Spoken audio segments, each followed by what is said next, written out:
सरकटा भूत की कहानी। यह बात कई साल पुरानी है। रमेश नाम का एक लड़का था जो भूतों पे विश्वास नहीं करता था।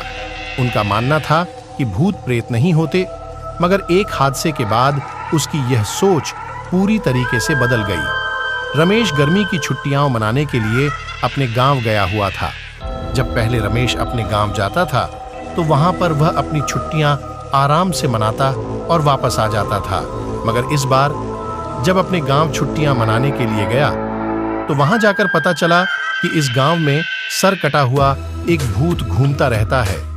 खैर, रमेश ये सब बातों पर विश्वास नहीं करता था।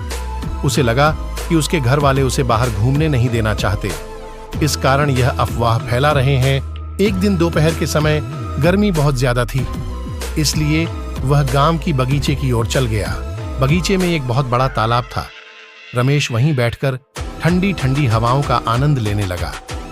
थोड़ी देर में उसे नींद आने लगी। तभी उसके पास कोई आकर बैठ गया और उससे बात करने लगा।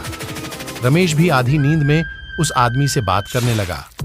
बातों ही बातों में उस आदमी ने रमेश का सारा अतीत उसे बता दिया। अपना अतीत किसी गांव के आदमी से सुन के रमेश की थोड़ी सी नींद खुली और उसने सामने बैठे आदमी की ओर देखा तो रमेश के होश उड़ गए, क्योंकि उस आदमी का सर था ही नहीं। एक ही झटके में उसकी नींद उड़ गई और उसकी आंखें खुल गईं। तब तक वह आदमी भी वहां से गायब हो गया था। रमेश सीधा भागकर अपने घर आया और शाम को रमेश की तबीयत भी खराब हो गई।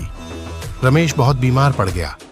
जब रमेश के घर वालों ने उससे पूछा क्या हुआ है, तो रमेश ने सारा किस्सा घर वालों की बता दिया। उसके घर वाले पास के ही गांव से एक तांत्रिक को बुलाया। जब तांत्रिक ने उसका झाड़ फूंक किया, तब जाके रमेश की तबीयत में सुधार हुआ। उस घटना को सोचकर वह आज भी डर जाता है। दोस्तों, आपको मेरी कहानी कैसी लगी?